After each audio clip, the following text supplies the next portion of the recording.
ሰላም ሰው ገልሻለሁ ብለን እናስፈራራታለን። ከዛ የፈለግነው ነገር እናስደርጋታለን። ያላትን ሀብት በሙሉ እንነጥቃታለን። እና እኔ ልትገሉኝ ነው? ሳይሆን መኪና ይዘን መተን አንቺን ይዘን እስከምንወጣ ድረስ እንደሞቶች ታስመስያለሽ። ከዛ ከዚህ ከተማ ልቀሽ ትወጫለሽ። በዛ ደግሞ ጠቀም ያለ ገንዘብ እሰጥሻለን። በጣም ይቅርታ ወንድሜ፣ ትልቅ ስህተት ነው የሰራሁት። አዎ እንደ ጅል ገትረሽ መቅረት አልነበረብሽም። እንደሱ ሳይሆን ለቀልድ ነው ማለቴ፣ የምር አልነበረም የቀጠርኩ። ብቻ ብነግርህም አትረዳኝም። በጣም ይቅርታ። ምንድን ነው ያልሽው? ለቀልድ ነው የቀጠርኩ?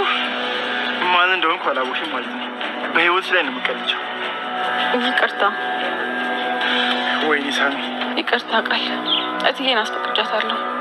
ሌላ ደግሞ ያዘዘችኝ ምንም ስራ የለም። እሷ አስታዘዝሽ ብቻ ነው እንደምትሰሪው?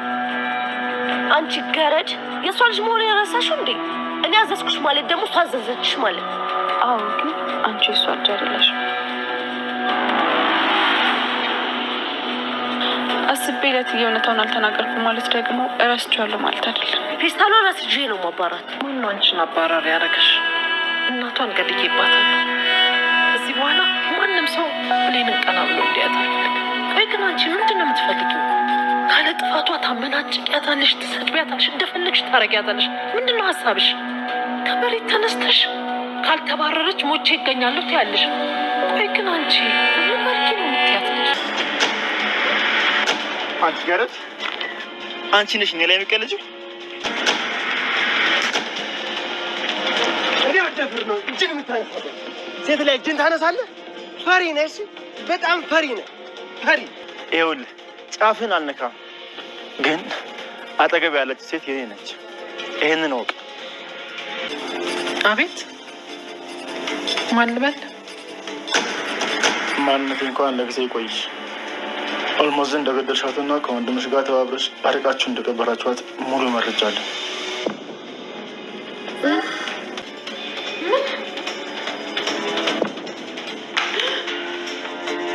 በኃይሉ አሁንም ያሰበውን ነገር አድርጎታል ማለት ነው። ምክንያቱም እንግዲህ በወይዘሮ አልማዝ መሞት ማለት ነው ምክንያት አድርጎ ያው ወይዘሮ ሰላምን ለመጉዳት ነበረ እጥረት ያደረገው። ይህ ነገር ደግሞ ተሳክቶለታል። ምክንያቱም ቃልና እንዲሁም ደግሞ አቶ በኃይሉ ባሉበት ሰዓት ነበረ ወይዘሮ አልማዝ የነቃችው ማለት ነው። እና ይህንን ነገር ደግሞ እውነት ማስመሰል መቻል አለብን። እውነት ሆነ ማለት ደግሞ በቀላሉ የወይዘሮ ሰላምን ሀብት ደግሞ ለራሳችን ማድረግ እንችላለን በማለት እንግዲህ በነገራችን ላይ የገንዛ እህቱን እንደ ጭረታ ነገር ነው ያቀረቧት ማለት ነው። እና ብትጸጸት እንደው የፈለገውን ብትሆን ለሱ ምንም አልመሰለውም ማለት ነው። እና አቶ በኃይሉ እጅግ በጣም ክፉና አረመኔ ነው የሆነው ማለት ነው። ምክንያቱም አሁን ላይ በቃ ለእህቱ በጣም ጥሩ ሀሳቢ ጥሩ ነገር ያስብላት እንዲሁም ደግሞ እስር ቤት እንዳገባ በጣም ጥረት እያደረገላት እስኪመስል ድረስ ለሷ ማለት ነው እያንዳንዱ ነገሮችን እየፈጸመ ይገኛል ማለት ነው። እና እኔ ራሴ እወስዳታለሁ ራቅ ያለ ቦታ እኔ ራሴ ነገሮችን አመቻቻለሁኝ ሲል ሰላም ምን ብላለች? ወንድሜ ብቻህን እንዴት ይሆናል ብቻህን ምናምን ነገር ነበር ያለችው። ምክንያቱም ለማን አዝና? ለሱ አዝና ማለት ነው። ያዘንላት ስለመሰላት ጥሩ ነገር ያደረገ ስለመሰላት የተቆረቆረላት ስለመሰላት ነው ይህን ነገር ስትናገር የነበረችው። እና አቶ በኃይሉ የሚሰራው ነገሮች በሙሉ እሷን የማይጎዳ ነው የሚመስላት ማለት ራሷ ወንድም የሆነ ሰው ይሄን ያክል ግፍ እንግዲህ እየሰራባት እንዲሁም ደግሞ ነፍሷን እያስጨነቃት ይገኛል ማለት ነው። ሰላም አሁን ላይ ያለችበት ሁኔታ እጅግ በጣም ነው የሚያሳዝነው። ምክንያቱም ወይዘሮ አልማዝን እኔ ገደልኳትን ያጠፋት የሰው ነፍስ አጠፋው ብላ ነው እየተናገረች ያለችው ማለት ነው። ምክንያቱም በቃ ስላደረገችው ያየችው ነገር ወይዘሮ አልማዝ በህይወት ትኑር አትኑር ራሱ ምንም ነገር የምታውቀው ነገር የለም። በእሷ እጅ እንደጠፋች ነው የምታውቀው ማለት ነው። ግን ደግሞ ወይዘሮ አልማዝ ነቅታ አይተናል እና በመንቃቷ እጅግ በጣም እነሱም ተደናብረው ነበረ። ያው አቶ በኃይሉም እንዲሁም ቃልም ተደናብረው ነበረ። ግን ደግሞ ይህን ነገር በቃ ከኛ ማለፍ የለበትም፣ ዝም ማለት አለብን። በቃ ላንቺ በጣም በቂ ገንዘብ ሰጥሻለሁ በማለት እንግዲህ ወይዘሮ አልማዝን አሳምኗታል። ስለዚህ በቂ የፈለግሽውን ያክል ገንዘብ እሰጥሻለሁ። ምን ያህል ትሰጠኛለህ ነበር ያለችው በነገራችን ላይ።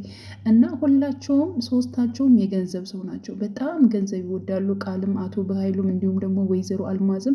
በእርግጥ ወይዘሮ አልማዝም ለገንዘብ ብላ ነው ወደዚህ ቤት የገባችው ማለት ነው። እናት ያልሆነችውን እናት ነኝ በማለት ዋሽታ ነው የገባችው። እና አንድና አንድ የምትፈልገው ገንዘብ ነው። ገንዘብ እሰጥሻለሁ፣ ከዚህ ከተማ ወጥተሽ ትሄጃለሽ፣ ምክንያቱም በህይወት እንዳለሽ ማንም ማየት ስለሌለበት ማለት ነው።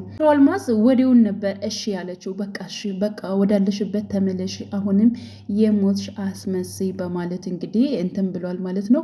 ሲቀጥል ዳግምን በመጥራት እንግዲህ ወይዘሮ ሰላምንም በመጥራት ቀጥታ ምን ማድረግ ነው የፈለገው? ወዲያውኑ ማለት ነው ወይዘሮ አልማዝን ከዚህ ማውጣት ነው የፈለገው። መኪና አዘጋጅቻለሁ፣ ስለዚህ ማውጣት አለብን በማለት ማሸሽ አለብን በማለት እንግዲህ አቶ በኃይሉ ሁላቸውም አራታቸው ባሉበት እንግዲህ ለማውጣት ነበረ እና ወይዘሮ ሰላም እስኪ ቆያ እንዴ ስትል በጣም ነበር የደነገጠው። አቶ በኃይሉም ደንግጧል፣ ቃልም ደንግጧል። በነገራችን ላይ ይብን ራሱ ዳግም አያውቅም ወይዘሮ አልማዝ በህይወት እንዳለች አያውቅም ማለት ነው። ልክ እንደ ሰላም ነው እሱ። አስባችሁታል? ሁለት የዋሆች ማለት ነው። ዳግምም መልካም ሰው ነው፣ እንዲሁም ደግሞ ሰላም መልካም ነች ማለት ነው። እና እነሱ የአልማዝን መነሳት ወይንም ደግሞ በህይወት እንዳለች ምንም የሚያውቁት ነገር የለም ማለት ነው። ስለዚህ እስኪ ጠብቁኛ እንዴ ስትላቸው ሰላም አቶ በኃይሉና እንዲሁም ደግሞ ቃል በጣም ነበር የደነገጡት። በተለይ አቶ በኃይሉ ማለት ነው ድርቅ ነበር ያለው። ምን ልታደርግ አስባ ነው? ምን አስባ ነው ደግሞ ቆሞ ያለችኝ? በማለት እንግዲህ ከዛ እስኪ ልሰናበታት ነበር ያለችው ማለት ነው። እና ያው ራሷ ነፍሷን እንዳጠፋቻትና በሆነ ነገር ይሄን ነገር እንዳደረገችው ስለተሰማት በጣም ተጸጽታ ይቅርታ አድርጊልኝ፣ ያው ያረኩትን ስራ በምድርም በሰማይም እቀበላለሁ፣ ግፍ ሰርቻለሁ ብላ ነበር የተናገረችው ማለት ነው። እና ኡፍ ነበር ያለው። በቃ በጣም በትልቁ ነበር የተነፈሰው አቶ በኃይሉ ማለት ነው። እና ስላላወቀችም ደስ ብሎታል። እንዲሁም ደግሞ የፈለገውን ነገር አድርጓል ማለት ነው። ያ ማለት እንግዲህ ምንም ነገር ሳይነቃ ወይዘሮ አልማዝን አሽሽቷታል እና ገንዘቡን ካልሰጣት፣ በነገራችን ላይ ወይዘሮ አልማዝን ራሱ በቃ የምታስቸግር ከሆነ እንደዚሁ ራሱ አስወግዳታለሁ ሲል ነበር ማለት ነው። እና በቃ ፊት ለፊቱ ምንም ይሁን ምንም እሱ ገንዘብ ነው የሚታየው። የሰው ህይወት መስሎ አይታየውም። በቃ ራሱ ብቻ በሰላም ይኑር እንጂ ስለሌለው ምንም አይጨነቅም። ለነገሩ ለራሱ ለእህቱ ለእናቱ ልጅ ያራራ ለምንም ሊራራ አይችልም ማለት ነው። እና የራሱን እህት ነው እንደዚህ እያሰቃያት፣ ያውም ደግሞ እሷ የፈለገችውን ነገር እያደረገችለት እሱ ሲያሰቃያት እያየን ነው ማለት ነው። እንግዲህ ልጇ ያልሆነችውም ልጅሽ ነሽ በማለት እንግዲህ የውሸት ልጇን አምጥቶ ሰጥቷታል ቃልን ማለት ነው። እና አሁን ላይ እንግዲህ ወይዘሮ አልማዝ ያው እንግዲህ ከቤት ወጥታለች ማለት ይቻላል። ግን ደግሞ በሆነ አጋጣሚ መልሳ አቶ በኃይሉን የምትይዘው ወይንም ደግሞ ቃልን እንደዚሁ የምታሰቃያቸው ይሆናል ብዬ አስባለሁ ማለት ነው። የሆነ ሰዓት እንግዲህ እውነቱ የሚገለጥ ይሆናል። በነገራችን ላይ እውነት ትዘገያለች እንጂ አንድ ቀን ይወጣል። ስለዚህ በእርግጠኝነት በህይወት እንዳለች የሚታወቅበት አጋጣሚ ይፈጠራል ባይነኝ ማለት ነው። ሲቀጥል እንግዲህ አሁን ላይ ሰላም ማለት ነው ያው ቃልን እጅግ በጣም እየተናገረቻት ትገኛለች። በነገራችን ላይ ቃል ራሱ በጣም እየተናገረቻት ነበረ። ምክንያቱም ይቺ ብሌን የምትባል ልጅ ከዚህ ቤት መውጣት አለባትኝ፣ በቃ ለእኔ እኮ አልታዘዛለችኝ፣ ስለዚህ ከዚህ ቤት መውጣት አለባት እያለች እንግዲህ አሁንም እየጮኸች ትገኛለች። ምክንያቱም ከዳግም ጋር አይታታለች ማለት ነው። ከዳግም ጋር ስላየቻት በጣም ተበሳጭታለች፣ ተናዳለች። ምክንያቱም ዳጊን በጣም ስለምትወደው ማለት ነው። እና ብሌንና ዳግም ደግሞ አሁን ላይ እጅግ በጣም ተስማምተዋል። በነገራችን ላይ እሷን በጣም እየወደደችው መታለች። ዳግምም እንደዚሁ ብሌንን በጣም ይወዳታል፣ ያፈቅራታል ማለት ነው። ብሌን ይብን ራሱ ማለት ነው ዳግም ከእናቷ ቤት ሄዶ ያ ማለት ከሳዳጊው ከወይዘሮ ገነት ቤት እንዲሁም ደግሞ አስቤዛ ምናምን በቃ ገዝቶላት በመሄዱ እንደመጣ ስትነግራት ወይዘሮ ገነት እጅግ በጣም ነበር ደስ ያላት ማለት ነው። ምክንያቱም በቃ ይሄን ቁም ነገር በመስራቱ እንደዚህ ለኔ መልካም ነገሮችን ያስብልኛል በማለት እንግዲህ ብሌን ማለት ነው በሀሴት ነበር የተሞላችው እና እናቷን በቃቸው እናቴ በማለት እንግዲህ ያው አሳዳጊ እናቷን ተሰናብታ የት ነበር ቀጥታ ሄደችው? ወደ ዳግም። ከዳግም ጋር በመሄድ አብረው ጊዜ አሳልፈዋል ማለት ነው። እና ወክ እናድርግ በማለት እንግዲህ በመጨረሻም ወጥተዋል። ወደ ወክ ሲወጡ ነበር እንግዲህ ቃል የያዘቻቸው ማለት ነው። እና የትም አትሄጂም፣ ስራሽን መስራት አለብሽ፣ ስራ ጨርሻለሁ፣ እንዲሁም ደግሞ ሰላምን አስፈቅጃታለሁ ብትላትም ግን ደግሞ ቃል በጣም ብዙ ነገሮችን ስትናገራት ነበር። ልጇ ስለሆንኩኝ የሰላም ልጅ ስለሆንኩኝ የፈለግኩትን ነገር ሳዝሽ የግድ መስራት አለብሽ፣ በቃ ስራሽን ከጨረሽም አሁንም ሌላ ስራ አለ ስትላት አንቺ የእሷ ልጅ እንዳልሆንሽ አውቃለሁኝ፣ ስለዚህ አርፈሽ ተቀመጭ፣ ዝም አልኩኝ ማለት ምንም ነገር አታውቅም ማለት አይደለም በማለት እንግዲህ ተናግራታለች። ቃል ደንገጥ ነበር ያለችው። በዚህ ሰዓት ነው ተበሳጭታ ይህችን ልጅ ከህይወቴ ማስወጣት አለብኝ፣ በቃ መውጣት አለባት ብላ ሄዳ ከሰላም ጋር በቃ ዊቷን ስታቀርብ ምን አለቻት ሰላም? በፍጹም ሰላም ብሌን የትም አትወጣም። ብሌንን ማንም ሰው እንዲናገራት አልፈልግም። እናቷን እንደዚህ አድርጌባታለሁ። ስለዚህ የፈለገችውን ነገር አደርግላታለሁ እንጂ ብሌንን የሚናገራት ሰው አሁን ላይ አልፈልግም። በነገራችን ላይ እያራቋት ሲመጡ ጭራሽ ወይዘሮ ሰላምም እንደዚህ ብሌንን እያቀረበቻት መጣች ማለት ነው። ስለዚህ እኔ እናቷ ሆናለሁኝ፣ እሷ ላይ ግፍ ሰርቻለሁ። ስለዚህ አርፈሽ ተቀመጪ፣ ካለዚያ ደግሞ ራስሽን ማባረር ራሱ እችላለሁ ብላታለች። ራሷን ማለት ነው። እንዴ ማየ እንዴት እንደዚህ ትይኛለች? በማለት እንግዲህ ቃልም እጅግ በጣም ነበር እየደነገጠችው ማለት ነው። እንግዲህ ያው ብሌንና እንዲሁም ደግሞ ሳሚ ተገናኝተው ነበር። እንዴት እንደዚህ ትጫወችብኛለሽ? ቀጥረሽ ለምን ቀረሽ? በማለት እንዴ አንተ ነህ እንዴ? በማለት እሷም ድንግጥ ብላለች። ማንም እንደዚህ ቀልዶ አያቅብኝም፣ ስለዚህ አሳይሻለሁ እያለ እንግዲህ ብሌንን እያንገራገራት ባለበት ሰዓት ዳግም ከች ብሏል ማለት ነው። ዳግም ደግሞ እንዴት ከሴት ልጅ ላይ እጅህን ታነሳለህ? ወንድ ከሆንክ ከኔ ጋር ግጥም በማለት እንግዲህ ዳግም ሳሚን በቦክስ ብሎታል ማለት ነው። እሷን ስታይ ወንድ ወንድ አሰኘህ፣ እንዴት እንደዚህ ታደርጋለህ? በማለት እንግዲህ ዳግምም ማለት ነው በጣም ተናግሮታል። እኔ ግን እጄን አላነሳብም፣ ሲቀጥል ደግሞ አጠገብህ ላይ ያለችውን ሴት ደግሞ ለራሴ አድርጌ አሳይሃለሁ በማለት እንግዲህ ሳሚ ተናግሮታል ማለት ነው። እና በሁለታቸው ጥል መካከል ብሌን እጅግ በጣም እንትን ብላለች። በቃ ተው ምናምን ብላ ያው ሳሚም ካጠገባቸው ሄዷል። እንዲሁም ደግሞ ዳግምን በፍቅር እያየች እንዲህን ያክል ለእኔ ጠበቃ ትቆምልኛለህ እንዴ? በማለት እኔ በጣም ነው የምወድሽ የማፈቅርሽ፣ ማንም እንዲነካሽ አልፈልግም በማለት እንግዲህ ለብሌን ጠበቃ ቁሟል ማለት ነው። ሲቀጥል እንግዲህ አሁን ላይ አቶ በኃይሉ ክፉ ማለት ነው አረመኔው እህቱን ለማስጨነቅ አሁንም እንግዲህ ጀምሮታል ማለት ነው። ማን እንዲደውልላት አደረገ? ሳሚ እራሱ እንዲደውልላት።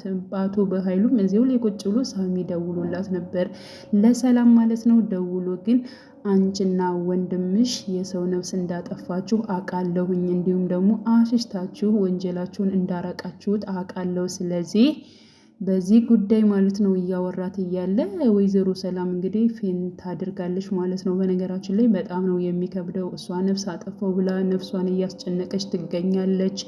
አቶ በኃይሉም ደግሞ እንግዲህ ወይዘሮ አልማዝ በህይወት እንዳለች ያውቃል። እንግዲህ እንደዚህ እያሰቃየ በብዙ ነገሮች ውስጧን ጎርቶ ህይወቷ እንዲያልፍ ነው የሚፈልገው ማለት ነው። እና በጣም አረመኔና ጨካኝ ነው።